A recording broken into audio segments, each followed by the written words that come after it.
Third grade, so we went over our singular and plural possessive nouns. So today we're going to be just doing a little bit of review with our pronouns and just talking about pronouns and verb and them agreeing with each other in sentences. So the subject and the verb in a sentence, they must agree. And the subject pronouns, and make sure to get a pen and a paper to write this out too. The subject pronouns, she, he, and it, they're only naming one person. They are singular pronouns. And when a subject is singular, we're going to use a singular verb. And this is kind of where it gets a little tricky. So our singular verbs are going to have the ending of s, es, or ies. So if our subject is one person singular, our verb is going to have the endings s, es, or ies. So singular verbs and plural verbs are kind of the opposite of singular and plural nouns. So I have the sentence, he, that's only one person. That's one guy, boy. So then we would say he watches the neighbor's baby. So since it is singular, our verb has to end in s, es, or ies. If I said, he watched the neighbor's baby, and I didn't have the ending, it wouldn't make a lot of sense. It wouldn't sound good in our ears.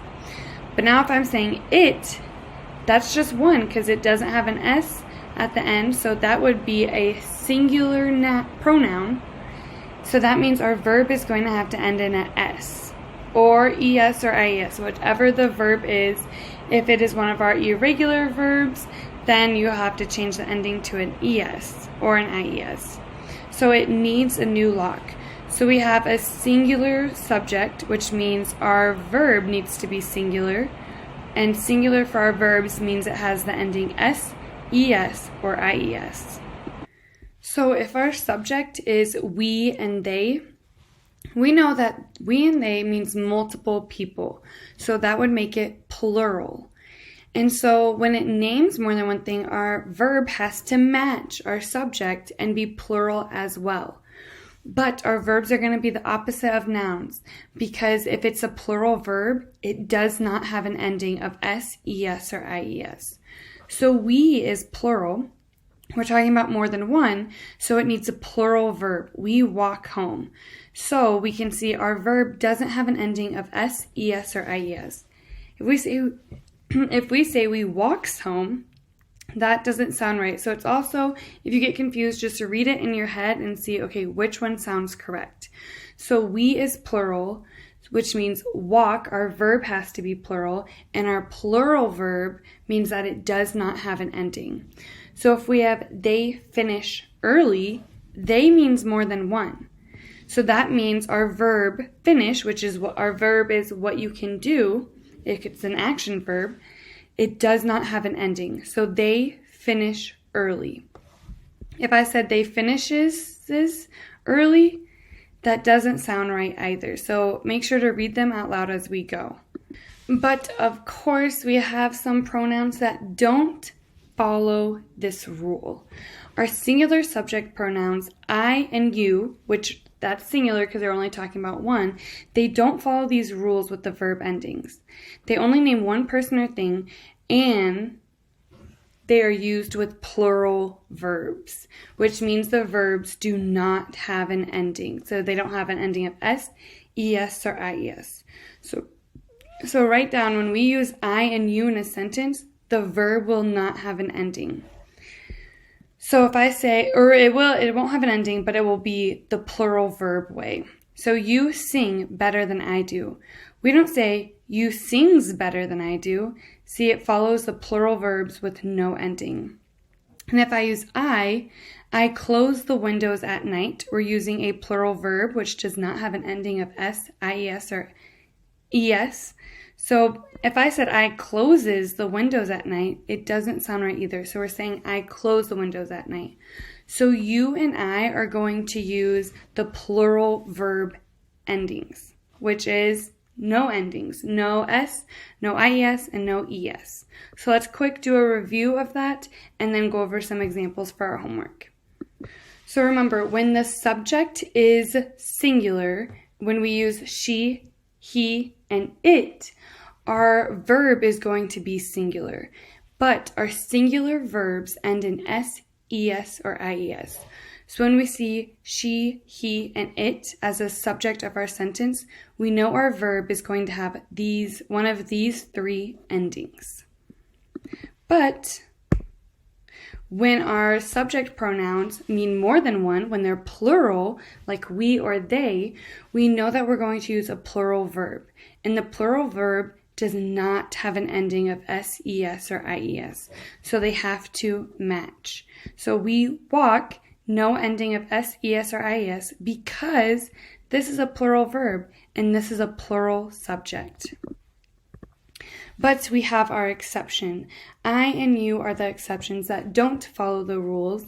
And although they are singular pronouns, they're going to follow a plural verb, which means their verb is not going to have an ending. So let's look at what our homework is going to be like today. So we are going to be picking the correct subject pronoun for the sentence. So I have to look, blank washes the floors in the hospital. Washes has an ending of es. I know that is my verb. It is what you can do. It's an action verb. So it has an ending, which means it is a singular verb because it ends in es. That means my subject has to be singular. So I have to find the singular pronoun. We, well, that's more than one, so that's plural. But he, that is singular, right? Because he is just one person. So after I click it, I'm going to read it to make sure that it makes sense. He washes the floors in the hospital. Does that sound good? But I can also double check my answer by clicking this and reading it. We washes the floors in the hospital. That doesn't sound as good because we is plural and the verb right here is a singular verb. So we're going with he. So now we have to pick the verb. So we blank our mistake. So now I'm going to look at the subject. The pronoun is we, which means more than one, which means I need a plural verb. But the plural verb does not have an ending of s, es, or ies. So I'm going to look at our choices. This one ends in an s, but this one doesn't. So this one with no ending is going to be my plural verb. So I'm going to read it, see if it makes sense. We admit our mistake. That sounds good. But I'm also going to click on this and read that as well. We admits our mistake. No, because remember, with the no ending, that is our plural verb. All right, let's try two more. Blank. So now we're completing it with the subject pronoun. Drag the box into the attic. So I'm going to look at my verb, drag. That's something I can do, my verb. So the first thing I'm finding, if they're asking for the subject, I'm looking for the verb. If they're asking for the verb, the first thing I'm looking for is the subject. So drag has no ending, which means it is a plural verb, which means I need a plural subject. So my subject has to be more than one. She is just one person, but they is more than one person. So I'm going to click they and read it. They drag the box into the attic. That sounds good, but I'm also going to click on she and read it just to double check. She dragged the box into the attic. That doesn't sound as good, so I'm going with they. So remember, as we're doing this today, our plural subject pronouns needs a plural verb, and the plural verb does not end in s, es, or ies. But if I have a singular subject, that means I need a singular verb. And my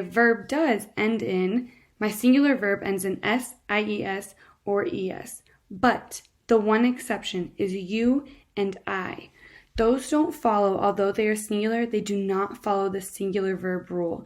They will take a plural verb, which means the verb does not end in I, es, or ies when we are using I and you as our subject. All right, have fun and make sure to double check your answers.